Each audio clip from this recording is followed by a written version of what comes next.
Égypte, la grande mosquée d'Al-Azhar condamne le harcèlement sexuel. Al-Azhar est l'une des principales mosquées universités du Grand Caire actuel. Reuters, Amr Abdallah d'Al-Shan en Égypte, la grande mosquée d'Al-Azhar, une des plus hautes autorités morales de l'islam sunnite, a condamné le harcèlement sexuel et ce qui le justifie.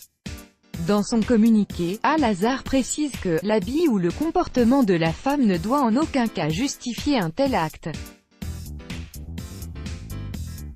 Avec notre correspondant au Caire, Alexandre Bouchianti, ce communiqué répond à une récente tendance sur les réseaux sociaux justifiant le harcèlement sexuel en rejetant la faute sur des femmes non voilées, accusées de provoquer la libido des hommes par leur accoutrement dénudé et leur comportement dalmé.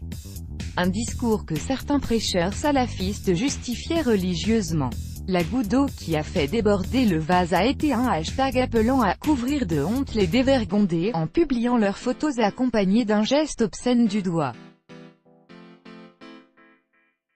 Un hashtag qui a provoqué une vague de condamnations et des interrogations sur le silence des autorités religieuses et qui a poussé Al-Azhar à réagir.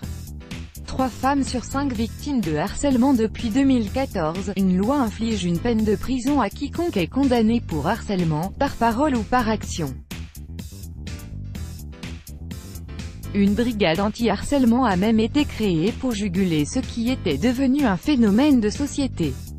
Selon une étude de l'ONU publiée en 2017, quelque 60% des femmes ont été victimes de harcèlement en Égypte, où elles sont quotidiennement confrontées aux remarques obscènes voire aux attouchements, rappelle l'agence France Presse. Les 3/4 des hommes attribuent ces actes à la tenue vestimentaire de la femme, selon cette étude.